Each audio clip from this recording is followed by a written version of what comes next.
Para ir ao Centro de Ensino Especial de Deficientes Visuais, o Paulo não tem dificuldade. Conta com um sinal sonoro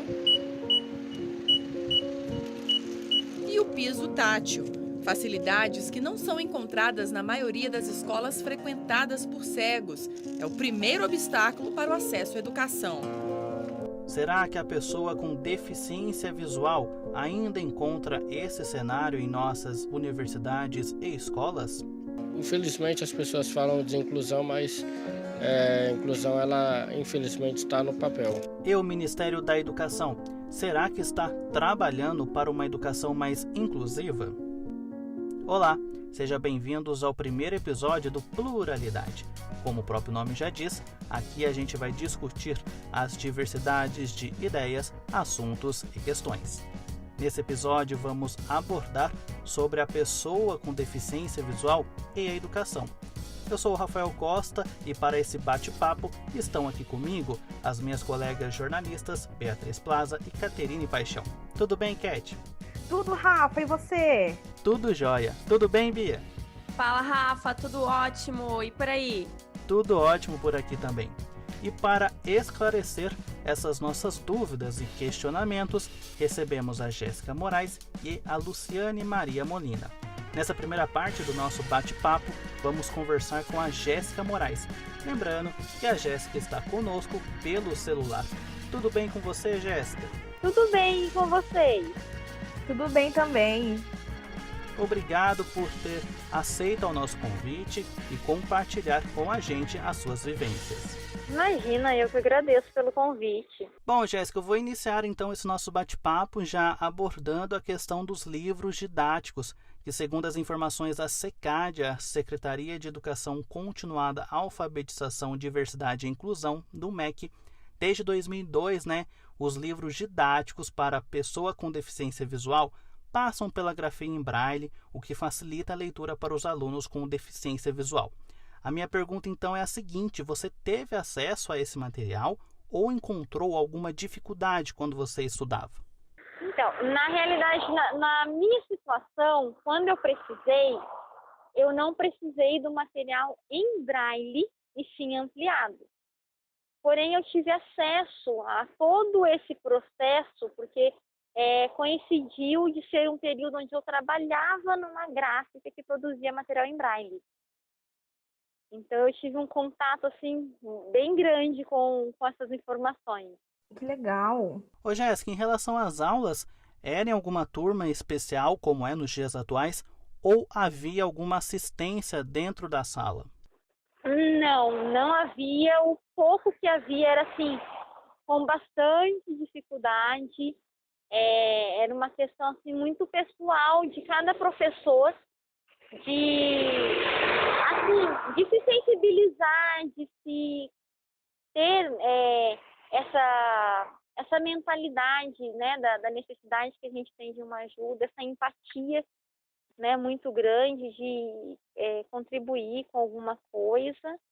Mas assim, num modo geral, a gente precisava mesmo era correr atrás de secretarias de educação, diretorias de ensino, conversar na secretaria da escola, na coordenação, porque a maioria não dava assim, o retorno necessário. Oi, Jéssica, tudo bem? Eu sou a Caterine. Eu queria saber se você falou que faltava um pouco de apoio assim da própria instituição, né? Mas os alunos se sensibilizavam com isso e te ajudavam? Você tinha um apoio dos seus colegas de escola? Então, é que eu vivenciei duas fases na minha vida escolar. A fase de fazer o ensino durante o dia, no caso de manhã, e a fase de estudar à noite. E assim, as pessoas que estudavam comigo à noite já eram, embora nós tínhamos ali a mesma idade, 16, 17 anos, já tinha um nível de maturidade maior, né?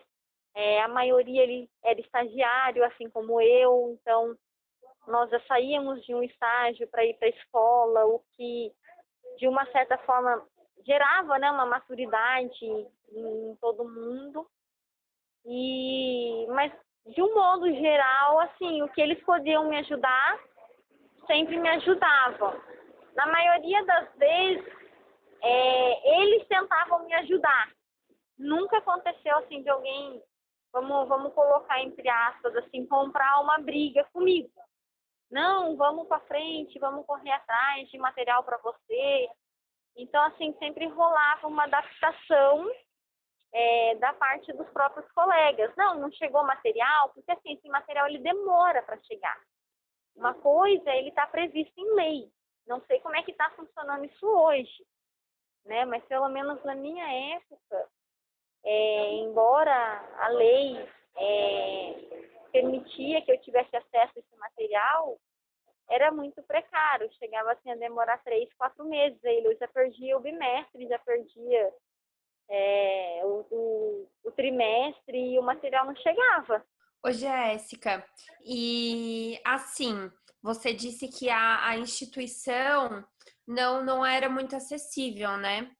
E a grade curricular também acho que era algo que pesava bastante, né? Porque a grade curricular, ela devia ser mais acessível, né? Eu acho que tanto na sua época quanto agora, eu acho que isso é algo que tem que estar em pauta, porque eu acredito que seja um assunto que as instituições pouco falam, né?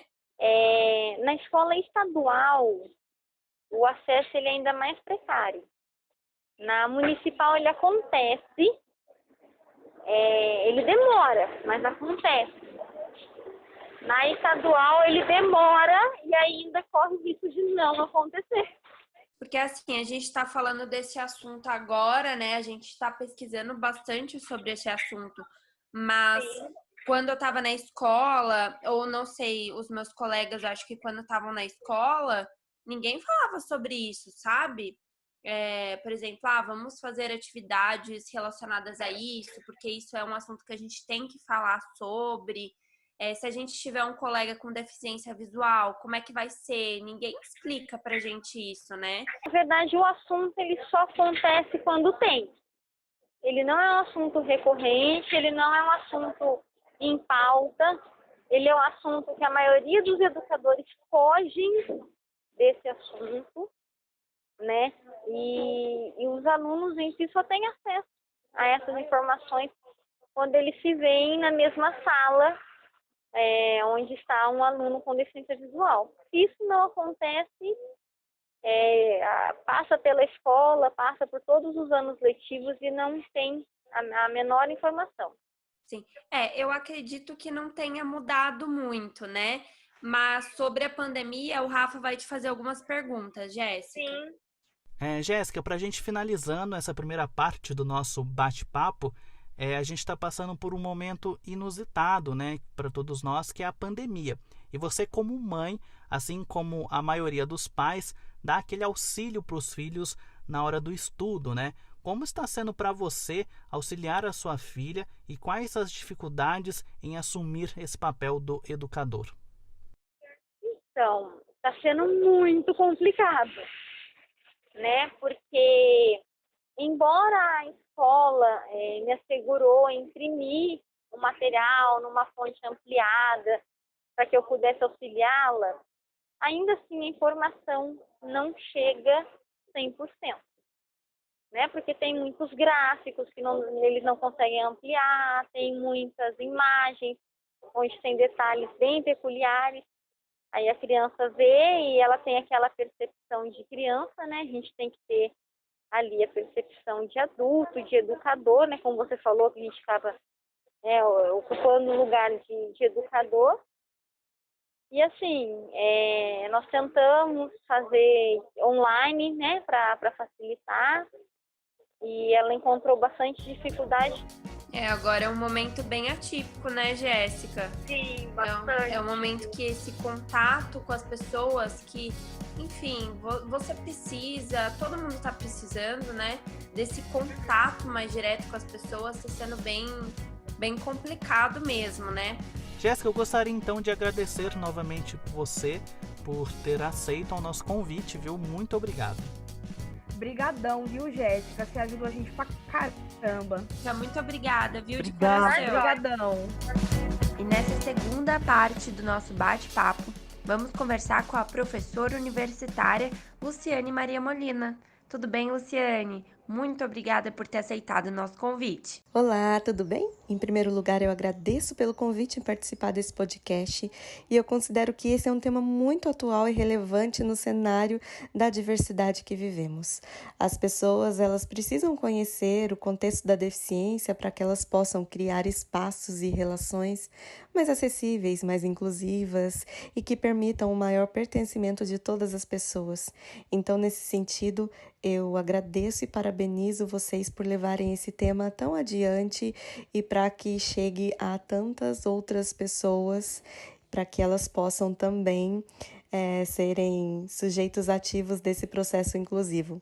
Luciane, para a gente abrir o nosso bate-papo, você pode esclarecer primeiramente a diferença entre a grafia em braille com a letra que a gente conhece?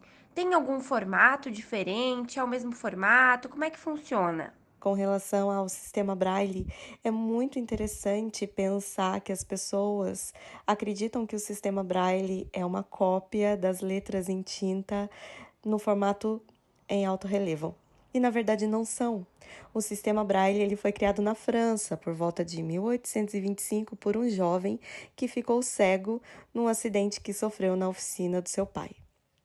Aos 3 anos de idade, ele brincava com um instrumento pontiagudo, uma sovela, para perfurar couro e ele atingiu acidentalmente um dos olhos.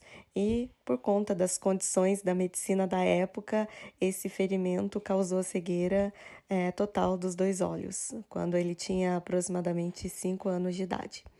E ele foi, desde pequeno, estudar numa escola em Paris, que foi a primeira escola construída mundialmente para atender pessoas cegas.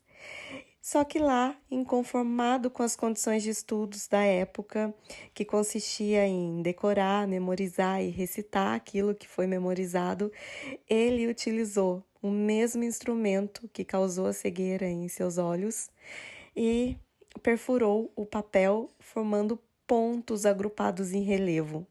Esses pontos, dependendo da posição em que ocupavam nesse arranjo, eles eram capazes de representar letras.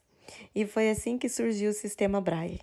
Então, as letras em Braille, elas consistem num arranjo entre 6 pontos dispostos em 2 colunas verticais com 3 pontos cada, e cada sequência de pontos, dependendo da quantidade e da organização espacial em que eles estão arranjados, né? À esquerda, à direita, eles formam uma letra, um símbolo que dão origem a uma letra do alfabeto, né?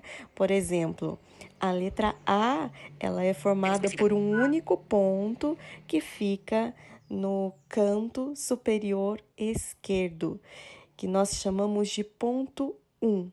Para facilitar essa identificação do arranjo de pontos, esses pontos eles receberam uma localização espacial dentro da cela Braille. A cela Braille, ela é o espaço onde cabem esses 6 pontos. Então, o primeiro ponto à esquerda, lá no topo, ele é o ponto número 1. Abaixo dele eu tenho o ponto número 2 e um pouquinho mais abaixo eu tenho o ponto número 3. Essa é a primeira coluna vertical à esquerda com 3 pontos. Luciane, como você analisa as questões das adaptações das escolas? Você já trabalhou na escola municipal em Lorena, em escola estadual, na parte da educação especial. Nessa parte, tem pisos táteis, placas em braille, computadores com acessibilidade? A gente sabe que isso é um assunto que muitas vezes não é discutido em sala de aula, né, com os alunos. Como é que é a parte da estrutura da escola? Ainda tem muito para ser feito?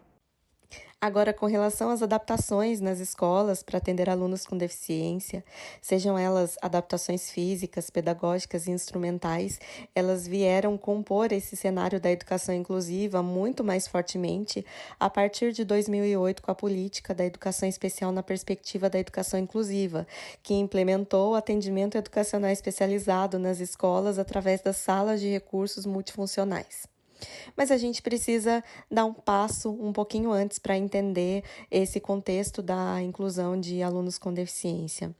A partir da Constituição de 88 e da LDB de 1996, também da Declaração de Salamanca de 94, as escolas elas abriram as portas para atender a diversidade, sejam diversidades relacionadas à questão de deficiência, etnia, diversidade linguística, gênero, enfim. E essas condições, elas trouxeram cenários muito, muito, muito diversos para dentro das escolas. E talvez as escolas, elas não estivessem e ainda não estão totalmente preparadas para atender essa diversidade. No caso da pessoa com deficiência, em que é preciso, além da adaptação física, adaptações pedagógicas e instrumentais relacionadas à parte comunicativa, no caso, para as pessoas com deficiência visual, a questão do braille, da tecnologia assistiva, do piso podotátil, na questão das pessoas com deficiência auditiva, que é a Libras, no caso da língua materna, ou de legendas para quem é surdo oralizado, enfim. As escolas, elas tiveram essa grande dificuldade de adaptar esses cenários justamente porque faltavam profissionais especializados para atender essa diversidade. Hoje, né, que 22 anos se passaram da implantação da política da educação especial na perspectiva da educação inclusiva, a gente vive num outro contexto. Porém, ainda existem questões a serem retomadas e questões a serem lapidadas, né?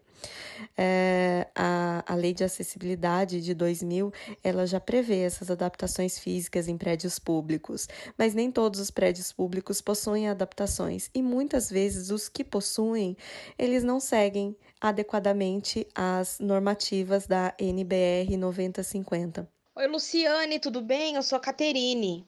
Segundo as informações da Câmara Paulista para a Inclusão de Pessoa com Deficiência, muitos deficientes visuais enfrentaram dificuldades no Enem de 2018. E o MEC, junto com o INEP, anunciaram que, para o próximo Enem, contará com o aplicativo que possibilita a leitura de textos que estão na tela do computador, dando autonomia para o deficiente visual, podendo ir e voltar na questão como quiser.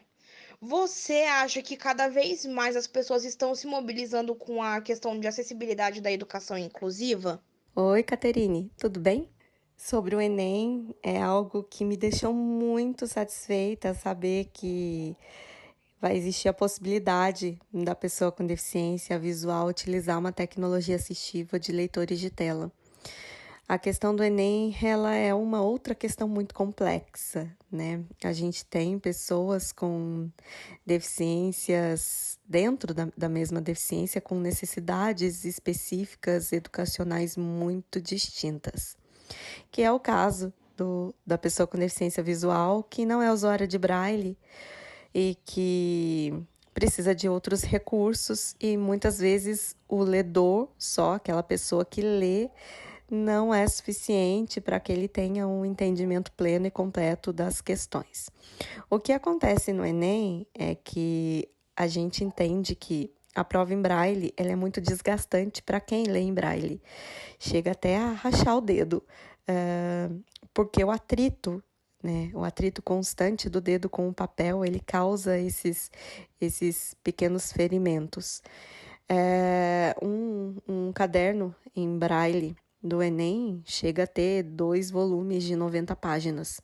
Então, assim, é preciso que se tenha uma agilidade de leitura muito, muito, muito grande para que se consiga dar conta de todo esse contexto, de toda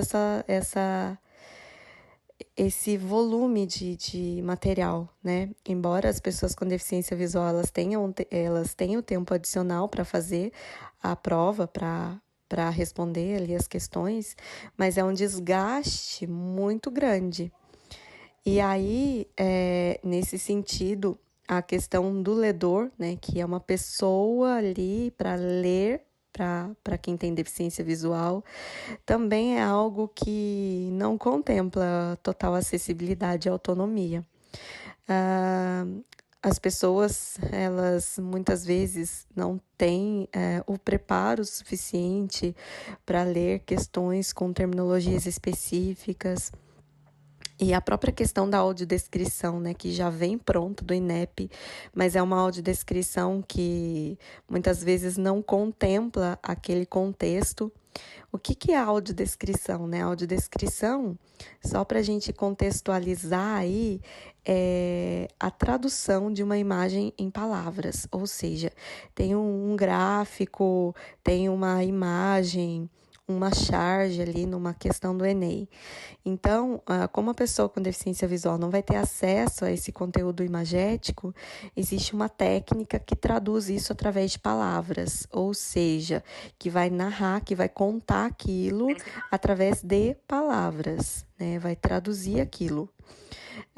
Só que para isso precisa de uma técnica, precisa saber mesmo o que é relevante dentro daquela imagem, dentro daquele enunciado para falar.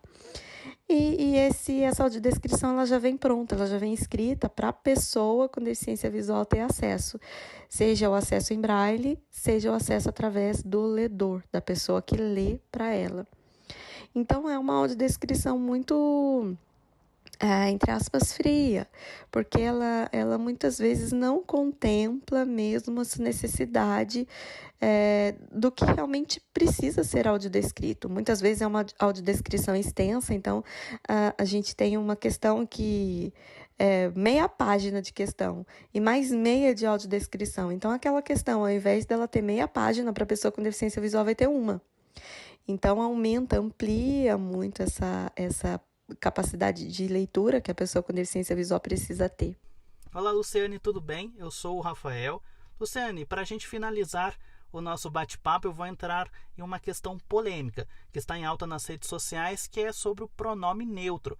Só para exemplificar para quem está ouvindo a gente, o pronome neutro é quando há troca do A ou do O pela letra E. Por exemplo, alunos por alunos.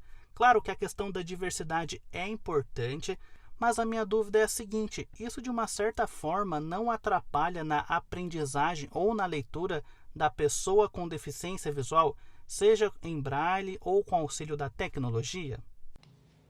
Oi, Rafael. De fato, hoje em dia tudo se tornou polêmico, né? E vamos polemizar mais um pouquinho. Quando a gente fala em diversidade, muitas vezes as pessoas polarizam muito, né? Polarizam de acordo com as suas experiências particulares, polarizam com base no empirismo, mas a gente precisa entender que existe um propósito acadêmico, um estudo acadêmico, existe a ciência também para nortear todos esses aspectos. E quando a gente fala em diversidade de gênero, de raça, de etnia, e a questão da escrita, né, a gente também precisa incluir essas outras diversidades, porque hoje a gente fala de inclusão e diversidade, mas essa inclusão e diversidade, ela está muito ligada a grupos específicos. Então, a gente tem um grupinho de pessoas que defendem algo e está ali no cantinho. Aí a gente tem outro grupinho que defende outro segmento e está no outro cantinho. E parece que as coisas não se conversam, não se misturam, não tem uma intersecção entre elas, né? E isso fica muito superficial, porque quando a gente fala em inclusão, a gente tem que falar inclusão como um todo, né? Hoje mesmo eu recebi um convite de uma exposição de fotografia sobre inclusão que não tem acessibilidade para pessoas com deficiência visual. Então, assim, é falar da inclusão excluindo. E é isso que acontece quando a gente vê a questão da identificação do pronome neutro e da identificação do gênero, né? Todes, alunos, como você mesmo colocou, ou até mesmo o uso da letra X, né, no final.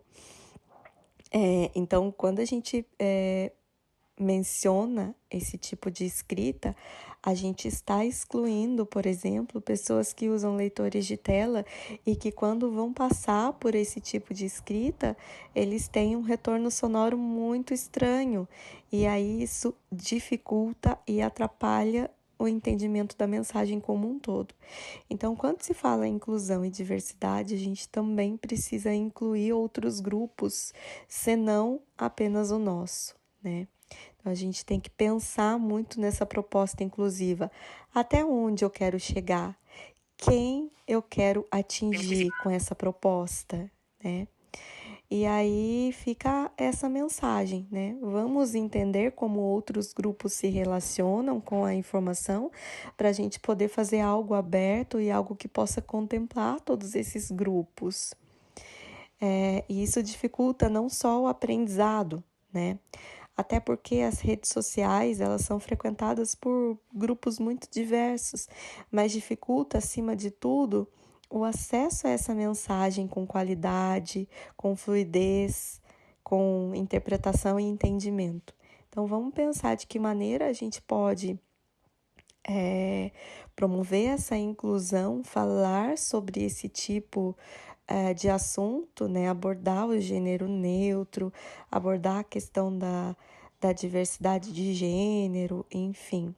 Mas atingir também outros grupos, porque a gente também tem pessoas dentro desses grupos que têm afinidade com esses temas, né? Então, vamos incluir o máximo que a gente conseguir. Luciane, gostaria de agradecer você novamente por ter aceito o nosso convite. Novamente, o meu muito obrigada pelo convite em participar desse podcast e eu espero que as reflexões trazidas aqui possam servir para que as pessoas entendam e participem desse processo de inclusão mais ativamente. E fica aí uma mensagem que eu acho que os alcances, eles podem ser maiores do que os limites das pessoas, desde que as barreiras, elas não sirvam como pontos, como ponto final nesse processo, né?